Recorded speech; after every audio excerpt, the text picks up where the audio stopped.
আসসালামু আলাইকুম। Advanced learning একাডেমির পক্ষ থেকে সবাইকে জানাই অনেক অনেক শুভেচ্ছা ও অভিনন্দন।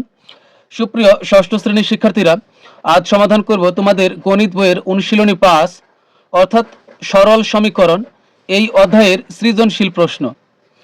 এটা দেওয়া আছে তোমাদের ২০২৬ সালের গণিত বইয়ের পৃষ্ঠা ১০৪ সৃজনশীল প্রশ্ন। তো এখানে দৃশ্যকল্প ১, দৃশ্যকল্প ২ এখান থেকে আমাদেরকে ৩টি অঙ্ক সমাধান করতে হবে, ক, খ এবং গ। তবে কর সাথে এই দৃশ্যকল্প ১ আর ২ এর কোনো সম্পর্ক নেই, তাই আমরা শুরুতেই ক নং অঙ্কটি সমাধান করব। ক নং প্রশ্নে বলছে কোনো সংখ্যার ৭ গুণ ৩৫ হলে সংখ্যাটির ৩ গুণ সমান কত হবে তা নির্ণয় করো। তো কোনো সংখ্যার ৭ গুণ ৩৫ হলে, কোন সংখ্যা বলতে কোন সংখ্যা তা কিন্তু আমরা জানি না, এটা একটা অজানা সংখ্যা, আর সেই অজানা সংখ্যার ৭ গুণ হলো ৩৫। তাহলে এই অজানা সংখ্যার ৩ গুণ সমান কত হবে তা আমাদেরকে নির্ণয় করতে বলা আছে। আমরা জানি অজানা কোনো কিছুর মান বের করতে হলে তাকে ধরে নিতে হয়, যে কোনো ইংরেজি একটা অক্ষর ধরে নিতে হয়। তো আমরা মনে করি সংখ্যাটি এক্স, তাহলে সংখ্যাটির ৭ গুণ কত হবে? 7x। যদি তোমাকে বলা হয় এক্স এর ৮ গুণ কত, তাহলে হবে 8x। তোমাকে যদি বলা হয় এক্স এর ৯ গুণ কত, তাহলে হবে 9x। তাহলে এখানে আমাদের লাগবে হলো 7x, যেহেতু ৭ গুণ বলছে। তাহলে আমরা ধরে নিই যে মনে করি সংখ্যাটি এক্স। তো আমরা ক নং সমাধান করব। তো শুরুতে লিখব মনে করি সংখ্যাটি এক্স।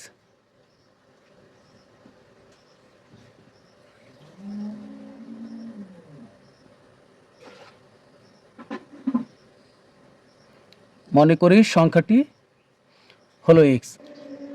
তো মনে করি সংখ্যাটি এক্স, তাহলে সংখ্যাটির ৭ গুণ কত হবে? 7x।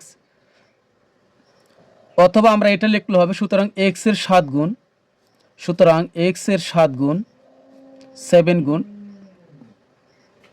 7 গুণ সমান হবে 7x। তো এই সমীকরণের অঙ্ক, এই ধরনের অঙ্কে আমরা দুইটা জিনিস অবশ্যই আনতে হবে, লাইনের মাঝখানে সমান চিহ্ন আনতে হবে, আর প্রশ্ন মতে এই কথাগুলো ব্যবহার করতে হবে। তাহলে এখানে বলছে যে কোন সংখ্যার ৭ গুণ সমান ৩৫ হলে, ৭ গুণ মানে হলো 7x, অর্থাৎ 7x এর মানই হলো ৩৫। তা আমরা লিখব প্রশ্ন মতে। সমীকরণের অঙ্ক প্রশ্ন মতে লিখতে হবে। তো প্রশ্ন মতে বা শর্ত মতে, প্রশ্ন মতে ৭ গুণ সমান ৩৫, ৭ গুণ মানে হলো 7x সমান হলো ৩৫। তো আমরা এই এক্স এর সাথে ৭ গুণ অবস্থায় আছে, এক্স এর সাথে ৭ কি অবস্থা আছে? গুণ অবস্থা আছে।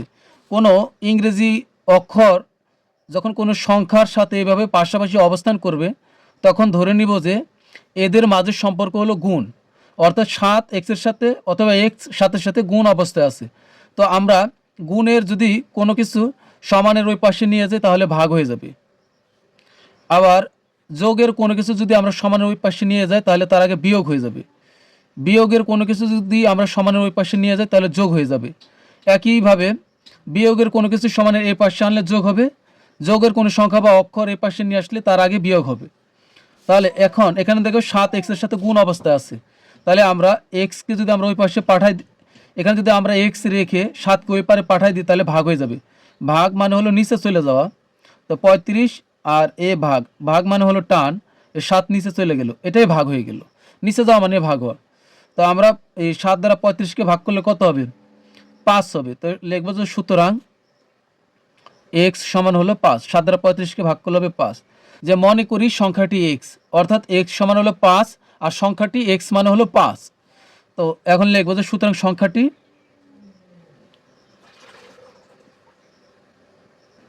সংখ্যাটি আর এক্স নাই, সংখ্যাটি হয়ে গেল ৫। এখন বলছে যে সংখ্যাটির ৩ গুণ সমান কত হবে তা নির্ণয় করো। তো আমরা তো সংখ্যাটি পেলাম, সংখ্যাটি হলো ৫, তাহলে ৫ এর ৩ গুণ কত হবে? ১৫। তাহলে লিখবো যে সুতরাং সংখ্যাটির ৩ গুণ, সুতরাং সংখ্যাটির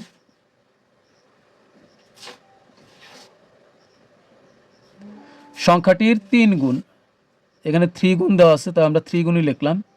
৩ গুণ সমান কত হবে? তো এই ৫ এর সাথে আমরা ৩ গুণ করব,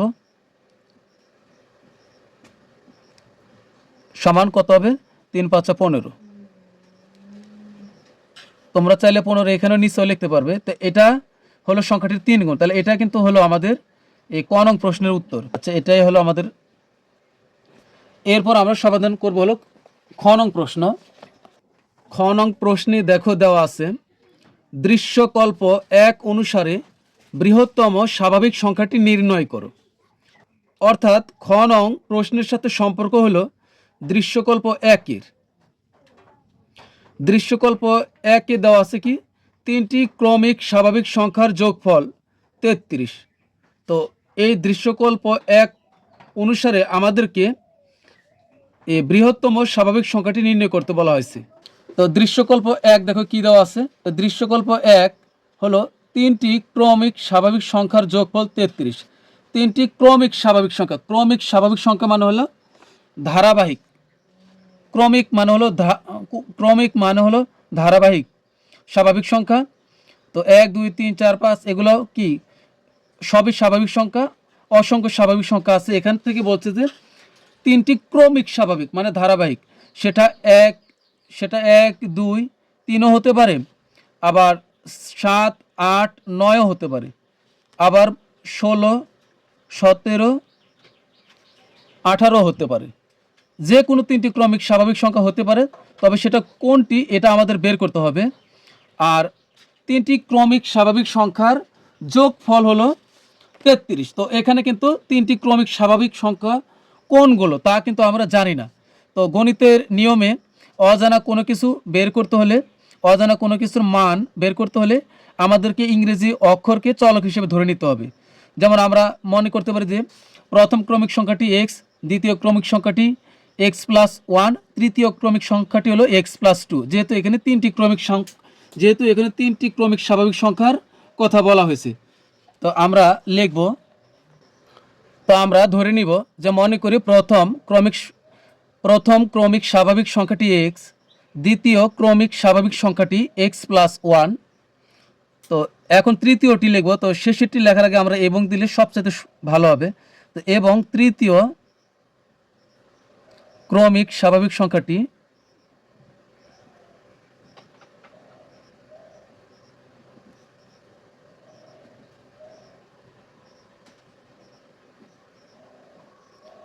সমান হবে x+2।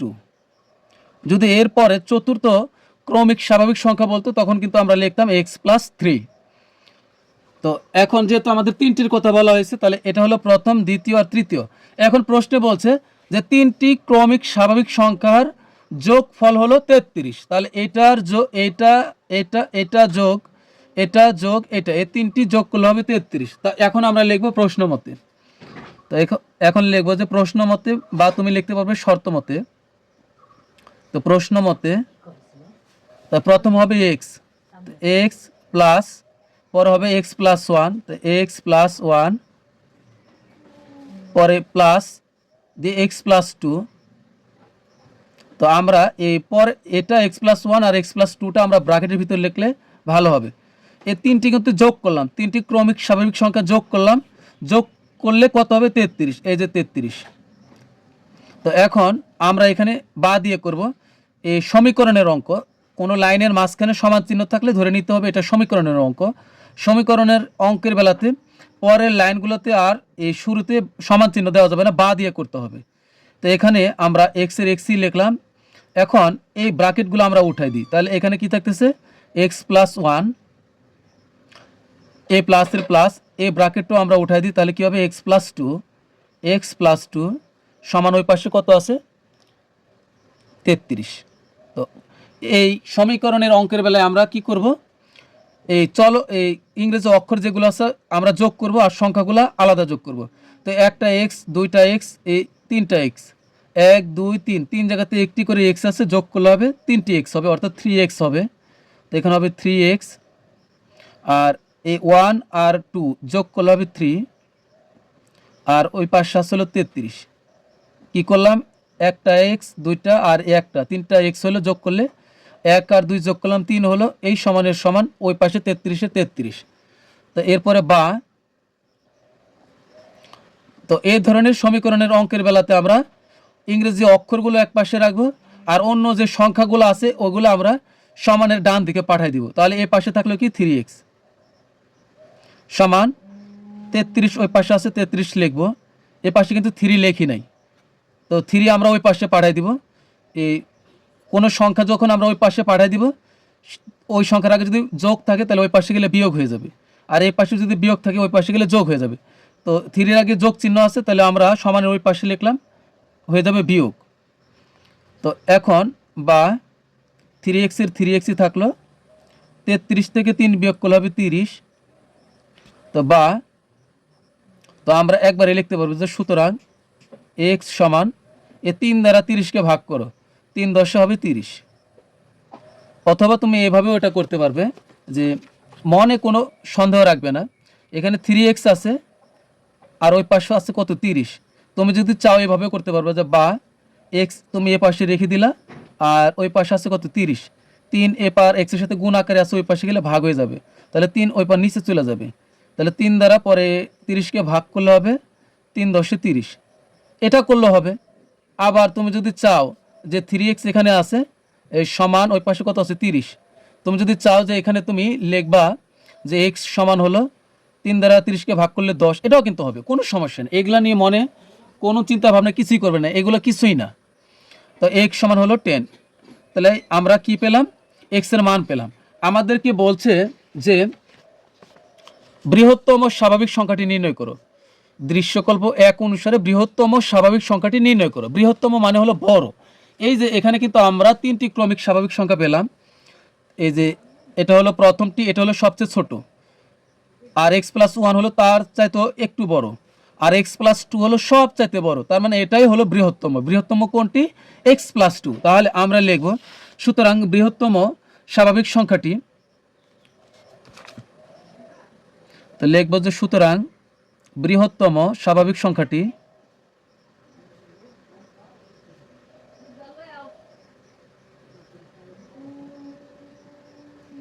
বৃহত্তম স্বাভাবিক সংখ্যাটি এখানে বৃহত্তম স্বাভাবিক সংখ্যা কত ছিল, x+2। আমরা আচ্ছা x+2টাই লিখি আগে, মানে তৃতীয় ক্রমিক স্বাভাবিক সংখ্যা যেটা ওটাই হলো বৃহত্তম সংখ্যা।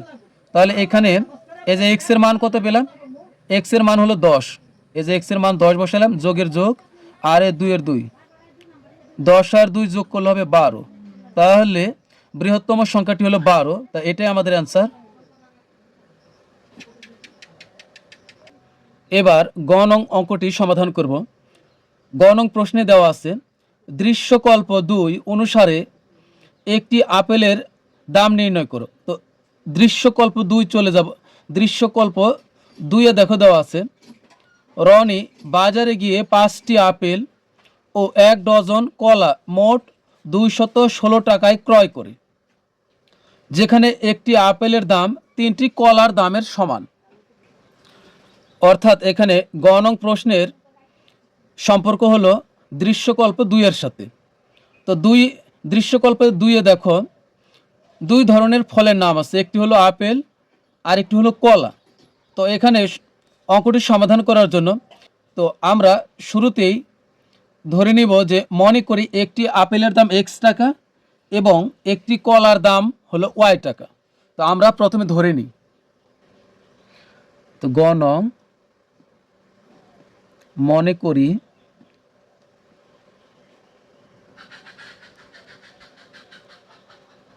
একটি আপেলের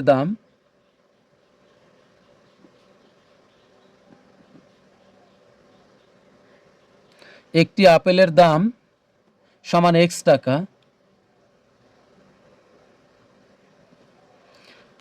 এবং একটি কলার দাম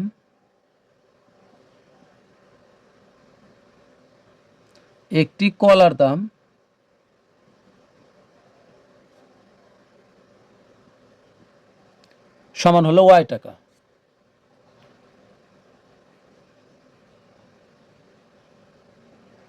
এখানে একটি ব্যাপার লক্ষ্য করো, দেখো যে 5টি আপেল, এখানে কিন্তু সংখ্যা উল্লেখ আছে 5টি আপেল। অপরদিকে দেখো যে 1 ডজন কলা আছে, এখানে কিন্তু কলাটা আছে ডজন আকারে। তো ডজনকে আমরা সংখ্যায় পরিবর্তন করব। তো আমরা জানি 1 ডজন সমান 12টি, তো আমরা লিখব যে আমরা জানি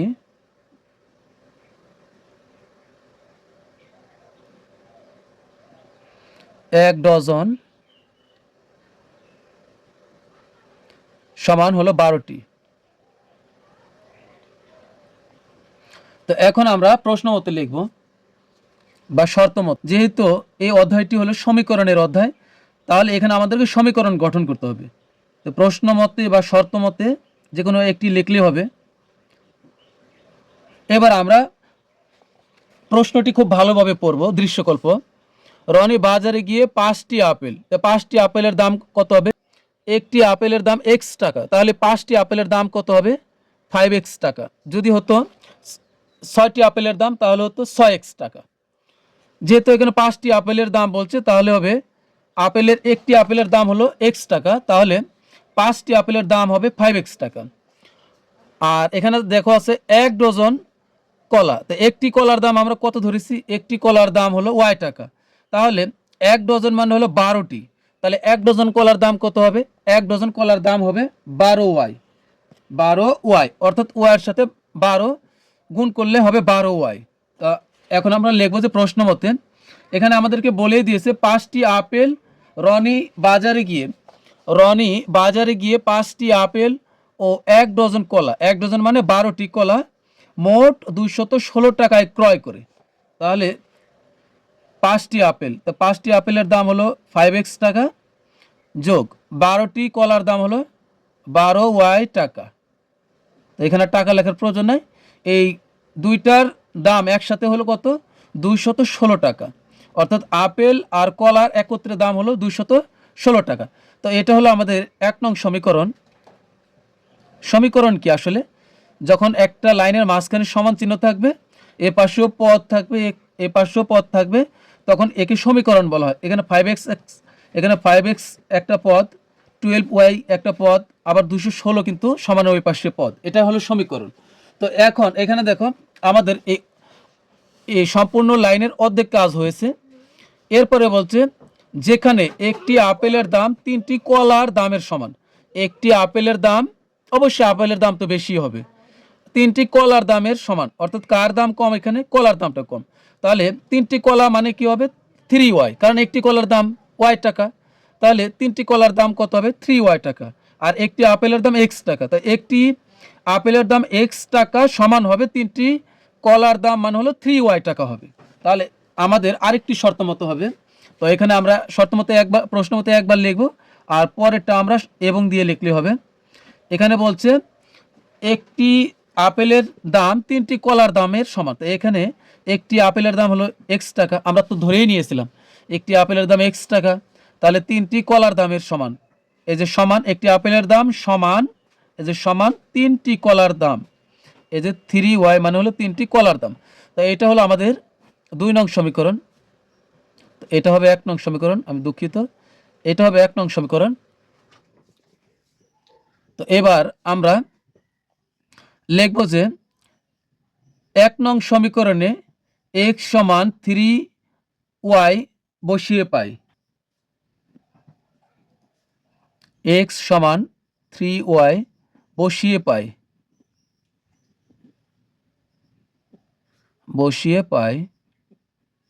তো 1 নং সমীকরণ এখানে কত আছে? এই যে এটা হলো 1 নং সমীকরণ। 1 নং সমীকরণ হলো 5x প্লাস 12y সমান হলো 216। তো এখানে আমরা যেখানে x পাবো সেখানে x সমান যে 3y এটা আমরা বসিয়ে দিব। তো পরের লাইনগুলো অবশ্যই আমরা বা দিয়ে লিখব। তো এখানে 5 এর সাথে কিন্তু x গুণ অবস্থায় আছে, 5 এর সাথে x গুণ অবস্থা আছে। কোনো সংখ্যার সাথে ইংরেজি অক্ষর এরকম পাশাপাশি থাকলেও ধরে নেব যে এরা গুণ আকারে আছে। তাহলে 5 গুণ x এর মান কত? x কিন্তু আর লিখবো না, x এর পর এই যে 5 এর 5 লিখছি, x এর মান হলো 3y, এই যে 3y, তবে x এর সাথে যেহেতু 5 গুণ আকারে এই জন্য গুণ দিলাম, আর x এর পরিবর্তে এখানে লিখবো 3y। এই যোগের যোগ, আমরা এই লাইনটাই কিন্তু করতেছি নিচে, তবে অক্ষর টু অক্ষর, সংখ্যা টু সংখ্যা আমরা মিলিয়ে লিখব। 5 এর 5 গুণের গুণ, x এর মান হলো 3y, এই যোগের যোগ 12 এর 12, আর y এর y সমান অপর পাশে আছে হলো 216। তো এখন আমরা এখানে কি করব, 5 আর 3 কিন্তু গুণ আকারে, তাহলে 3 5 হবে 15 ওয়াই যোগ 3 5 15 আর ওয়াই এর ওয়াই, অর্থাৎ 5 দ্বারা 3y কে গুণ করলে হবে 5 দ্বারা 3y কে গুণ করলে 15y হবে। এই প্লাসের প্লাস এখানে হলো 12y সমান হলো 216। তো বা 15y আর 12y যোগ করলে হবে 27y সমান, ওই পাশে আছে 216। 15y আর 12y যোগ করলে 27y সমান 216। তো বা আমরা এই ওয়াই যদি এখানে রেখে দিই, 27 কিন্তু ওয়াইয়ের সাথে গুণ অবস্থায় আছে, 27 ওয়াইয়ের সাথে গুণ অবস্থায় আছে, তাহলে আমরা ওই পাশে পাঠিয়ে দিলে ভাগ হয়ে যাবে। তাহলে 216 ভাগ মানে এই যে টান দিলাম এটাই ভাগ, আর 27 চলে গেল নিচে, নিচে যাওয়া মানে ভাগ হয়ে যাওয়া। তো 27 দ্বারা 216কে যদি ভাগ করি আমরা, তাহলে হবে 8। তো আমরা একবারে লিখব এখন, সুতরাং ওয়াই সমান হলো 8। কি করলাম, 27 দ্বারা 216কে ভাগ করলে হবে 8। তো তোমরা এখানে যদি এভাবে করো তাও হবে। এখানে দেখো কি আছে, এখান থেকে করলাম আমি, বা 27y সমান কত আছে 216। ওয়াই 27কে যে তোমার ওই পাশে নিয়ে ভাগ করতে হবে, নিচে নিতে হবে এমন কিন্তু কোনো কথা নেই। তুমি চাইলে এখানে সুতরাং দিয়ে এই 27 দ্বারা 16কে ভাগ করো, এখানেই করো, 27 দ্বারা 16কে ভাগ করলে যাবে 8 বার, অর্থাৎ আমরা এখান থেকে 27 উঠাই দিলাম আর 216-র পরিবর্তে এখানে 8 লিখবো, তাও কিন্তু হয়ে যাবে, এগুলো কোনো সমস্যাই না। তাহলে ওয়াই সমান আমরা কত পেলাম, 8। তো এখন কিন্তু আমরা একটি কলার দাম পেলাম, অর্থাৎ ওয়াইয়ের মান পেলাম। তো আমাদেরকে কিন্তু বলছে যে একটি আপেলের দাম বের করো, একটি আপেলের দাম বের করো। আপেলের দাম কি, আপেলের দাম হলো x টাকা। তো একটি আপেলের দাম হবে 3টি কলার দামের সমান। তো এখানে আমরা এই যে ওয়াইয়ের মান পেয়েছি 8। তো এখন 1 নং সমীকরণের উপর কিন্তু আমরা কাজ করেছি। তো এখন এই ওয়াইয়ের মান আমরা এই 2 নং সমীকরণে বসাবো। 2 নং সমীকরণ কি আছে, x সমান হলো 3y। তাহলে আমরা লিখবো যে ওয়াইয়ের মান 2 নং সমীকরণে ওয়াইয়ের মান বসিয়ে পাই, 2 নং সমীকরণে সমীকরণে 2 নং সমীকরণে ওয়াই সমান 8 বসিয়ে পাই।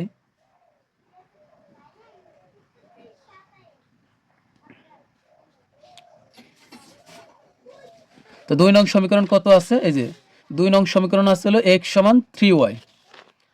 তো x সমান হলো 3y, x সমান 3y। x কিন্তু একটি আপেলের দাম, x সমান কি, আমরা ধরেছিলাম যে একটি আপেলের দাম হলো x টাকা। তাহলে এখন এখানে আমরা x এর মান বের করলেই আমাদের আপেলের দাম বের হয়ে আসবে। তাহলে এখন সমানের সমান দিব। এখন আমরা আর বারবার এখানে x লেখার প্রয়োজন নাই, তার মানে এখানে আমরা xই বের করতেছি।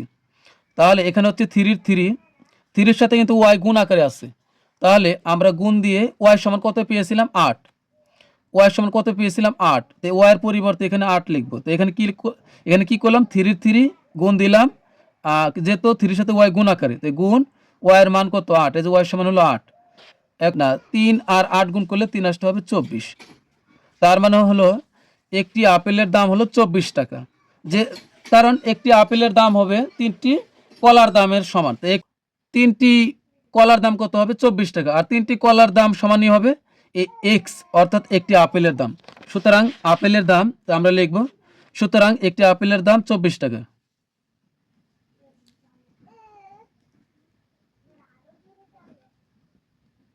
সুতরাং একটি আপেলের দাম সমান হবে 24 টাকা। তো এটাই হলো আমাদের উত্তর। তো প্রিয় শিক্ষার্থীরা, আজকের মতো আমাদের ক্লাস এখানেই শেষ। তো পরবর্তী ক্লাস দেখার আমন্ত্রণ জানিয়ে তোমাদের কাছ থেকে বিদায় নিচ্ছি। সবাই ভালো থাকবে, সুস্থ থাকবে। আল্লাহ হাফিজ।